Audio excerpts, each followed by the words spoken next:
Hello दोस्तों, Bihar librarian practice set में आपका स्वागत है। ये क्वेश्चन आपके लिए केबीएस 2018 प्रीवियस ईयर क्वेश्चन है। इसको ध्यानपूर्वक क्वेश्चन को टच कीजिएगा। पहला और दूसरा सवाल इंपॉर्टेंट नहीं था, इसलिए मैं डिमांड में नहीं लिया।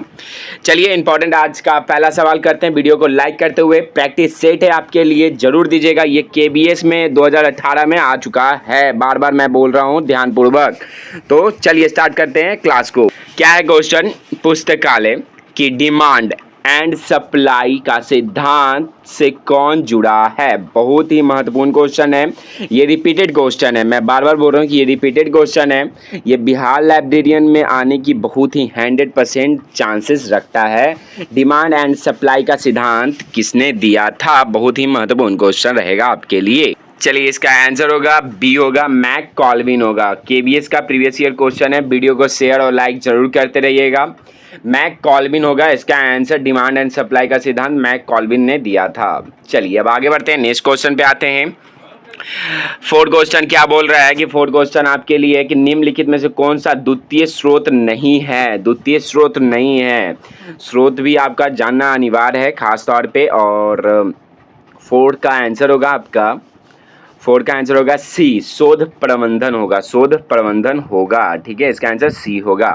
फटाफट इसका आंसर देने का कोशिश कीजिएगा, आपके लिए बहुत ही महत्वपूर्ण रहेगा। चलिए 5 क्वेश्चन देखिएगा। कैटलॉग शब्द निम्नलिखित में से ग्रीक, याद रखिएगा कैटलॉग शब्द की उत्पत्ति किस शब्द से हुई है? तो ग्रीक शब्द से हुई है। और इसका संयोजक प्राप्त किया गया है किससे? तो ये याद जान लीजिएगा और खास तौर पे इसका आंसर फटाफट बताइएगा। पहला पॉइंट तो लिख लीजिए ये कि ग्रीक भाषा से बना है कैटलॉग शब्द। कैटलॉग में आपको पता होना चाहिए सीसीसी, ठीक है। सीसीसी कब आया? क्लासिफाइड कैटलॉग कोड, तो 1934 में आया है, ठीक है। और आपसे ज़्यादातर क्वेश्चन एशिया 2 पे पूछा जाता है, तो ये सवाल आपसे कई बार आता है। एक सवाल आपसे ये मैं पूछ लेता हूँ कि national library of India, India का नेशनल लाइब्रेरी में कौन सा कैटलॉग का यूज किया जाता है? तो मैं चाहता हूँ कि इसका आंसर आप लोग फटाफट दे दें कमेंट में करके। और चलिए हो गया। पांचवा का आंसर होगा आपका ए, काटा प्लस लोग होगा। लोग्स होगा, काटा प्लस लोग्स होगा, ठीक है। तो अब नेक्स्ट क्वेश्चन पे बढ़ते हैं। नेक्स्ट क्वेश्चन क्या बोला है? पुस्तकालय अध्यक्ष मतलब लाइब्रेरियन के 8 केंद्रीय मूल्यों की पहचान किसने की? बहुत ही महत्वपूर्ण क्वेश्चन है, तो फटाफट इसका आंसर दें। इसका आंसर होगा आपका बी होगा इसका आंसर, माइकल गॉरमैन ने दी है। माइकल गॉरमैन ने दी है। चलिए अब नेक्स्ट क्वेश्चन पे चलिए 7 क्वेश्चन पे आते हैं अब फटाफट। तो मैं चाहता हूँ कि आपको आज 1000 क्वेश्चन हैंड 50 क्वेश्चन तो मैं कंप्लीट जरूर करवा दूँ। चलिए क्या है 7वां क्वेश्चन? पुस्तकालय चयन की डिमांड थ्योरी का सुझाव दिया गया था। डिमांड एंड थ्योरी किसके द्वारा सुझाव दिया गया है? बहुत ही महत्वपूर्ण क्वेश्चन है ये। ज़्यादातर आप ये याद रखिएगा, थ्योरी किसके द्वारा दिया गया है, क्या है क्या नहीं है, सुझाव याद रखना अनिवार्य रहेगा आपके लिए। 7 का आंसर होगा आपका ए, मैक कॉल्विन के द्वारा। इसका आंसर तो अभी तुरंत ही बताए थे, ठीक है। तो नेक्स्ट क्वेश्चन पे आते हैं। क्या बोल रहा है 8वां क्वेश्चन?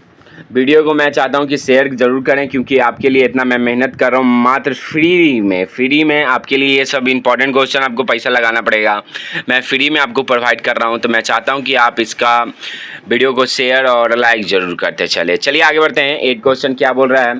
वर्ल्ड कैट निम्न में से किसका उत्पाद है? वर्ल्ड कैट निम्न में से किसका उत्पाद है? बहुत ही महत्वपूर्ण क्वेश्चन है। 8वां का आंसर होगा, इसका आंसर होगा सबसे पहले OCLC के द्वारा। OCLC का सबसे पहले आप याद रखिएगा फुल फॉर्म। OCLC का फुल फॉर्म याद रख लीजिएगा। OCLC सबसे पहले ऑनलाइन कंप्यूटर लाइब्रेरी सेंटर बोला जाता है। OCLC को ऑनलाइन कंप्यूटर लाइब्रेरी सेंटर बोला जाता है। और ख़ास तौर पे इसकी स्थापना याद रखिएगा 1967 में हुआ था। 1967 में हुआ था। ओहिया कॉलेज लाइब्रेरी में हुआ था। ओहिया कॉलेज लाइब्रेरी सेंटर में हुआ था। ये इंपॉर्टेंट है। और इसका अब याद रखिएगा ये बिकी मतलब ये विकिपीडिया खास तौर पे 2017 में इसका नाम औपचारिक रूप से OCLC इंक कर दिया गया है। विकिपीडिया OCLC हो गया है, तो इसको आप याद रखिएगा, ये महत्वपूर्ण रहेगा आपके लिए। चलिए अब नेक्स्ट क्वेश्चन पे आते हैं। ये KBS का सारा प्रीवियस ईयर क्वेश्चन है, ठीक है। तो ये KBS का प्रीवियस ईयर क्वेश्चन आपके लिए करवाया जा रहा है, तो मैं चाहता हूँ कि इसको पूर्णतः आप इसको नोट डाउन कर लीजिएगा, बहुत ही महत्वपूर्ण रहेगा। 9 क्वेश्चन क्या बोल रहा है? 9 क्वेश्चन है कि भोपाल मध्य प्रदेश, ठीक है, के मौसम की जानकारी हेतु कौन सा संदर्भ स्रोत उचित है। ये आपको कई बार घुमा के ऐसी तरह क्वेश्चन पूछा जाएगा कि किसी राज्य के बारे में जानना हो तो किसके स्रोत के माध्यम से जान ले, उसका भौगोलिक कैसे जानकारी लें। तो आपको ये बहुत ही ईजी क्वेश्चन है, सबसे ज़्यादा ईजी क्वेश्चन है इसका याद रखिएगा आप। 9 का आंसर होगा आपका, 9 का आंसर होगा बी, गजेटियर बोला जाता है इसको, गजेटियर बी होगा इसका आंसर। गजेटियर के बारे में जान लीजिएगा, किसी की भौगोलिक दशा के बारे में जानना हो तो गजेटियर आपका जानकारी जरूर देता है। चलिए 10वां क्वेश्चन बहुत ही महत्वपूर्ण क्वेश्चन है। KBS मैं बार बार बोल रहा हूँ, KBS का प्रीवियस ईयर क्वेश्चन है। वीडियो को लाइक और शेयर जरूर करते चले। चलिए आगे बढ़ते हैं। 10वां क्वेश्चन क्या बोल रहा है कि भारत में पुस्तकालय सप्ताह मतलब वीक, ठीक है, वीक कब मनाया जाता है। बहुत ही महत्वपूर्ण क्वेश्चन है, वीक कब मनाया जाता है। कई बार आपसे ये सवाल पूछा जा चुका है, याद रखिएगा। सबसे पहले लाइब्रेरी डे कब मनाया जाता है, तो 12 अगस्त को मनाया जाता है। चलिए एक पॉइंट और बता देता हूँ। और पहले 14 नवंबर को क्या मनाया जाता है, तो लाइब्रेरियन डे मनाया जाता है। 14 नवंबर को क्या मनाया जाता है, तो लाइब्रेरियन डे मनाया जाता है। तो उसी तरह 14 नवंबर को ही 14 से लेकर 20 नवंबर को आपका लाइब्रेरियन वीक मनाया जाता है। तो इसका आंसर होगा सी होगा, लाइब्रेरियन वीक मनाया जाता है। जैसे कि आपको पता चल गया होगा कि 14 नवंबर से लेकर 20 नवंबर में लाइब्रेरियन वीक मनाया जाता है। चलिए अब नेक्स्ट क्वेश्चन पे आते हैं। नेक्स्ट क्वेश्चन क्या है? 11वां क्वेश्चन देखिएगा कि संदर्भ सेवा 2 प्रकार के होते हैं। बहुत ही महत्वपूर्ण क्वेश्चन है, क्योंकि ये KBS का क्वेश्चन है तो बिहार लाइब्रेरियन में आने की संभावना है, इसलिए मैं बार बार बोल रहा हूँ। क्योंकि बिहार लाइब्रेरियन के पास खास तौर पे BPSC के पास टाइम नहीं है, तो ये कहीं से आपका एग्जाम जहाँ हुआ है अभी प्रेजेंट में, तो उसी का प्रीवियस ईयर क्वेश्चन उठाएगा और आपको दे देगा। तो आप आराम से प्रीवियस ईयर क्वेश्चन पे फोकस कीजिएगा। 11 नंबर क्वेश्चन क्या है? बी होगा इसका आंसर, प्रस्तुत संदर्भ सेवा एवं व्याक क्षेत्र संदर्भ सेवा होता है, ठीक है। संदर्भ सेवा मतलब रेडी रेफरेंस सर्विस और लॉन्ग रेफरेंस सर्विस बोला जाता है। याद रखिएगा, रेडी रेफरेंस सर्विस और लॉन्ग रेफरेंस सर्विस किसे बोला जाता है। चलिए विस्तार से समझा देते हैं। रेडी रेफरेंस सर्विस को ना आपको जो शॉर्ट टाइम में, मिनटों में आपका सूचना मतलब इंफॉर्मेशन जो आप चाहते हैं वो तुरंत मिल जाता है, तो उसको रेडी रेफरेंस सर्विस में बोला जाता है।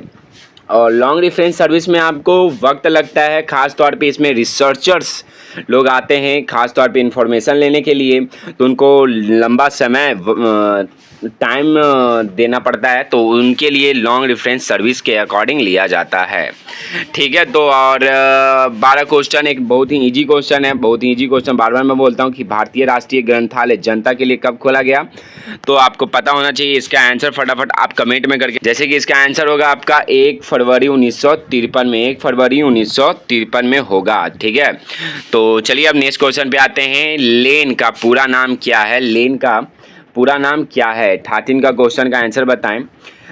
लेन का पूरा नाम क्या होगा? इसका आंसर होगा आपका स्थानीय क्षेत्र जाल होगा, स्थानीय क्षेत्र जाल डी होगा इसका आंसर।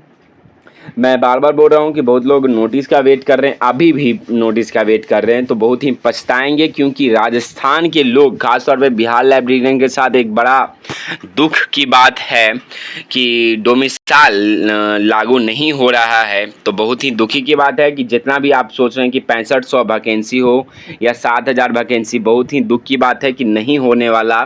बाई चांस आप सोचते हैं कि 500 बढ़ेगा, 7000 होने वाला है लाइब्रेरियन का सीट, तो आप लोग बिहार वाले जितने भी छात्र हैं, क्योंकि अभी तक वो बेहोशी में हैं, होश में तो आए नहीं हैं, तो बहुत ही अफसोस की बात है कि राजस्थान में पर साल वैकेंसी आता है तो उनका तैयारी ज़बरदस्त रहता है। तो बहुत ही अफसोस की बात है कि 7000 में से मैं गारंटी करता हूं कि 6000 सीट आपका अदर स्टेट वाले लेके चले जाएंगे। डोमिसाइल लागू नहीं हुआ तो बहुत ही प्रॉब्लम होगा। इस बात को लेकर ध्यानपूर्वक आप लोग तैयारी ज़बरदस्त करें, क्योंकि हाँ, डोमिसाइल लागू हो गया तो आप आराम से निश्चिंत हो सकता है कि सपना आपका लाइब्रेरियन का पूरा हो सकता है, परंतु डोमिसाइल लागू नहीं है तो सपना अधूरा रहेगा जब तक आप मेहनत नहीं करते हैं। क्योंकि अदर स्टेट वाले आपके मेहनत करके बैठे हैं, आज जो पढ़ रहे हैं आप वो लोग पढ़ के बैठे हैं, 2 साल से तैयारी है, किसी का 5 साल 10 साल से तैयारी है, तो इसको आप ध्यानपूर्वक रखिएगा। चलिए नेक्स्ट क्वेश्चन पे आते हैं। नेक्स्ट क्वेश्चन क्या बोल रहा है कि 14 क्वेश्चन है, तत्कालीन विभाग का निम्नलिखित में क्या मुख्य कार्य है। 14 का क्वेश्चन का आंसर होगा, इसका आंसर होगा आपका ए होगा, इसका आंसर ए होगा, इसका आंसर सूचीकरण होगा, सूचीकरण होगा इसका आंसर। ठीक है, तो अब नेक्स्ट क्वेश्चन में बोलते हैं, और साथ में इसके क्लास के बाद आपको RRLF के वीडियो भी आपको मिलेगा, ज़रूर देख लीजिएगा, क्योंकि मैं आपको बस शॉर्ट में ही आपको बहुत ही कुछ समझा दिए हैं, तो आप ध्यानपूर्वक उसको पढ़ लीजिएगा, बहुत ज़्यादा आपके लिए बेनिफिट रहेगा। ठीक है, तो चलिए 15 क्वेश्चन है। मैं माफ़ी चाहूँगा, कुछ दिन के लिए क्लास थोड़ा रुक गया था और बहुत कमेंट आ रहा था कि सर क्लास नहीं ले रहे हैं, प्रैक्टिस सेट नहीं ले रहे हैं, तो चलिए अब स्टार्ट है, आप बस मेरे साथ जुड़े रहें, वीडियो को लाइक और शेयर करते चले। 15 क्वेश्चन क्या बोल रहा है, पुस्तकालय उपकर मतलब शेष होता है। ठीक है, तो किसके संबंधित है, शेष याद रखिएगा 19 राज्य में जितना भी पारित हो चुका है, 19 एक्ट पारित हो चुका है, 19 राज्य में एक्ट पारित हुआ है, तो जिसमें से 5 राज्य आपका एक्ट में से देता है। ठीक है, तो याद रखिएगा। ठीक है, तो चलिए इसका आंसर होगा 15 का आंसर होगा आपका बी होगा, इसका आंसर सार्वजनिक पुस्तकालय के लिए शेष लिया जाता है। ठीक है, तो ये क्वेश्चन आपके लिए बहुत ही महत्वपूर्ण रहेगा। आगे बढ़ते हैं नेक्स्ट क्वेश्चन पे, भारतीय पुस्तकालय। ठीक है, 16 क्वेश्चन देखिएगा, KVS का क्वेश्चन है, प्रीवियस ईयर क्वेश्चन करवा रहे हैं। आज मैं ज़्यादा क्वेश्चन नहीं करवा पाऊँगा क्योंकि आज मैं बहुत ही तबीयत खराब है, फिर भी मैं क्लास ले रहा हूँ आपका। क्या है 16 क्वेश्चन कि भारतीय पुस्तकालय संघ की स्थापना किस वर्ष की गई है। भारतीय पुस्तकालय संघ मतलब ILA को बोला जाता है, इंडियन लाइब्रेरी एसोसिएशन की स्थापना किस वर्ष की गई, तो 1933 ईस्वी में की गई है, 1933 ईस्वी में की गई है। बहुत ही महत्वपूर्ण।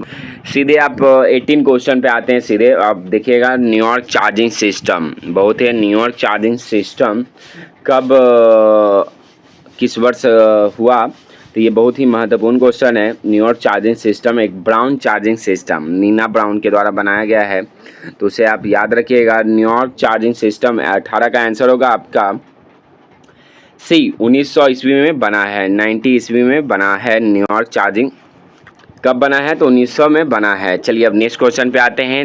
नेक्स्ट क्वेश्चन ये KVS का, खास तौर पे मैं बोल रहा हूँ कि KVS का प्रीवियस ईयर क्वेश्चन चल रहा है। आज मैं 20 क्वेश्चन करवा रहा हूँ, लेकिन कल मैं आपको 8 बजे आपका बिहार लाइब्रेरियन प्रैक्टिस सेट में KVS का ही क्वेश्चन करवाऊँगा। अब आपका बस प्रीवियस ईयर क्वेश्चन चलेगा, तो आप इसको ध्यानपूर्वक रहिएगा।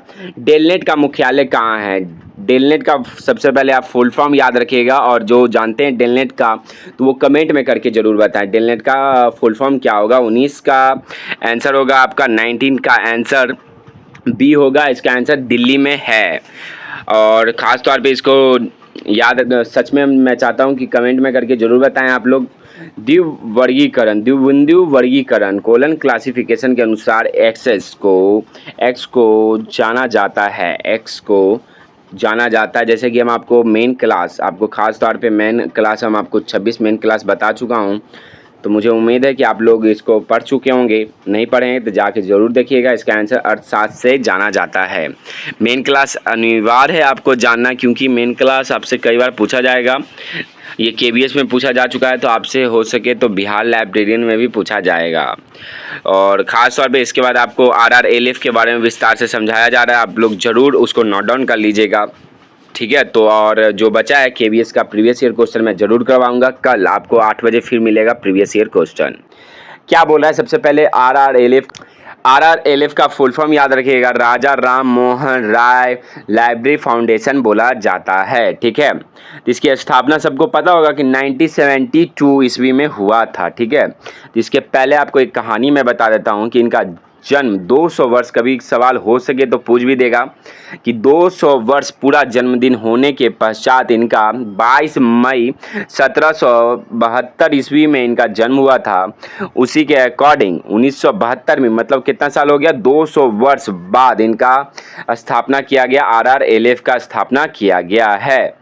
तो ठीक है, ये इंपॉर्टेंट रहेगा आपके लिए। तो ये पॉइंट बाय पॉइंट है, आप इसको नोट डाउन कर लीजिएगा RRLF के बारे में, और साथ ही साथ वीडियो को लाइक करते हुए चलिए आगे बढ़ते हैं। क्या इसका इंपॉर्टेंट है, सबसे पहले इसका संस्था का उद्देश्य क्या है, ये इंपॉर्टेंट रखिएगा। उद्देश्य जानकारी देने से पहले मैं आपको और एक पॉइंट बता देता हूँ, इसके प्रथम अध्यक्ष। ठीक है, प्रथम अध्यक्ष कौन है, सबसे पहले प्रथम अध्यक्ष याद रखिएगा BP बोरा जी हैं। BP बोरा है इसके प्रथम अध्यक्ष।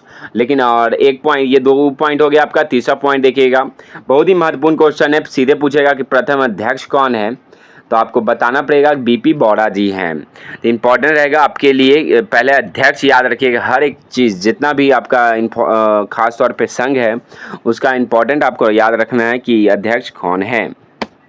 चलिए अब आगे बढ़ते हैं कि वर्तमान में अध्यक्ष कौन है। एक अध्यक्ष जानने से नहीं, प्रथम अध्यक्ष जान चुके हैं तो अभी वर्तमान में अध्यक्ष जानना अनिवार्य है कि वर्तमान में अध्यक्ष कौन है। तो वर्तमान में आपका अध्यक्ष कौन है, तो वर्तमान में अध्यक्ष आपके हैं, लिख लीजिएगा, इंपॉर्टेंट रहेगा, गजेंद्र सिंह शेखावत जी हैं। गजेंद्र सिंह शेखावत जी हैं। ठीक है, ये इंपॉर्टेंट रहेगा आपके लिए। ठीक है, तो और उसके बाद हम आपको प्रकाशन याद रखिएगा। प्रकाशन बहुत ही इम्पोर्टेंट रहेगा आपके लिए, क्योंकि प्रकाशन आपसे भी पूछा जाता है। ठीक है, तो चलिए पॉइंट बाय पॉइंट जो इम्पोर्टेंट है मैं उसी को, इसको खास तौर पे 3 प्रकाशन ज़्यादातर पूछा जाता है। पहला प्रकाशन आपसे पूछा जाता है कि ग्रंथना, खास तौर पे ग्रंथना, इसका प्रकाशन है RRLF का। ठीक है, तो इसको याद रखिएगा। दूसरा है directory of public library in India. ठीक है, directory of public library in India, ये इंपॉर्टेंट रहेगा आपके लिए, बहुत ज़्यादा महत्वपूर्ण है।